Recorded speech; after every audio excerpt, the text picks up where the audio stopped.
या ठिकाणी घेतलेले आहेत आणि एवढे 84 लक्ष योनी भोगून हा मानवाचा जन्म आम्हाला प्राप्त झाला आणि या मानवाच्या जन्मामध्ये आल्यानंतर जर भगवान परमात्म्याचं नामसंकीर्तन आमच्याकडून घडत नसेल, हे मनरूपी चक्र एका जागेवर आम्हाला बसवता येत नसेल, तर हा मानव जीवन सुद्धा आमचं असंच व्यर्थ निघून गेल्याशिवाय राहणार नाही.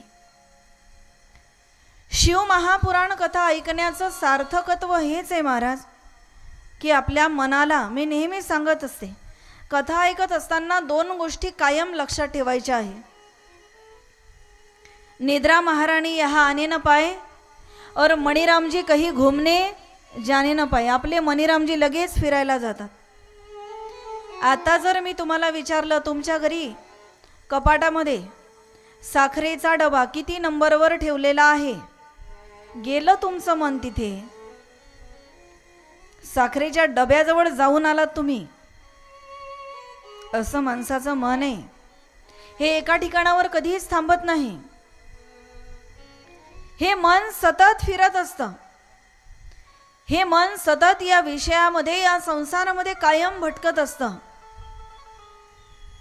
आणि म्हणून शास्त्रामध्ये 10 गोष्टी चंचल सांगितलेल्या आहे. मनो मधुकरो मेघो मानिनी मदनो मरुत मामदो मर्कटो मस्यो मकारादश चंचलः. त्यातलं पहिलं आहे ते म्हणजे मन. ज्या 10 गोष्टी चंचल आहे त्यामधलं आहे मन. मधुकरो, भुंगा सुद्धा चंचल आहे. भुंग्याला माहिती असतं ज्या दिव्यावरून मी ये जा करतोय याच दिव्यावर माझा प्राण जाणार आहे, तरी सुद्धा पुन्हा पुन्हा ये जा करतो, कारण मधुकर म्हणजे भुंगा सुद्धा चंचल आहे. मेघो, मेघ सुद्धा चंचल आहे. पावसाळा जेव्हा लागतो तेव्हा आत्ताच्या काळामध्ये पाऊस येत नाही. उन्हाळ्यात पाऊस येतो, हिवाळ्यात पाऊस येतो, उन्हाळ्यात पावसाळा येतो. काही लोक म्हणतात तुम्हाला काय कळतं, तुमच्यापेक्षा कितीतरी उन्हाळे पावसाळे आम्ही जास्त पाहिलेले आहे. त्यांना कोणी सांगावं, तुम्ही उन्हाळे पावसाळे जास्त पाहिले, आम्ही उन्हाळ्यातच पावसाळे पाहिले. उन्हाळ्यात पाऊस येतो, हिवाळ्यात पाऊस येतो, पावसाळ्यात ऊन तापते. निसर्गाचं चक्र सुद्धा बदललेलं आहे. म्हणून मेघ सुद्धा चंचल आहे. मनो मधुकरो मेघो मानिनी, सुंदर दिसणारी स्त्री सुद्धा चंचल आहे. मानिनी मदनो, काम सुद्धा चंचल आहे. एका ठिकाणी तो कधी थांबत नाही, तो सतत ये जा करत असतो. काम सुद्धा चंचल आहे. मा म्हणजे पृथ्वी, पृथ्वी सुद्धा चंचल आहे.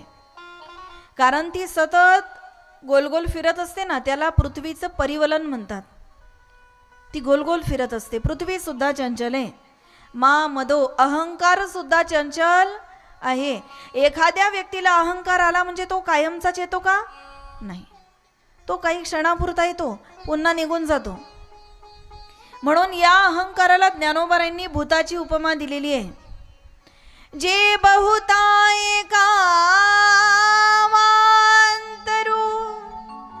अहंकाराचा भूत संचारू पडिला म्हणून विसरू आत्मबोधाचा. नवे नवे नाथ महाराज याला सुंदर एक भारूड यावर लिहितात. भूत जबर मोठे गे बाई, भूत जबर मोठे गे बाई, भूत जबर मोठे गे बाई, भूत जबर मोठे गे बाई. ओ भूत जबर मोठे ग बाई, भूत जबर मोठे ग बाई, भूत जबर मोठे ग बाई, भूत जबर मोठे ग बाई. भूत जबर मोठे गे बाई, भूत जबर मोठे गे बाई, भूत जबर मोठे गे बाई, भूत जबर मोठे गे बाई. भूत जबर मोठे ग बाई, भूत जबर मोठे ग बाई, भूत जबर मोठे ग बाई, भूत जबर मोठे ग बाई.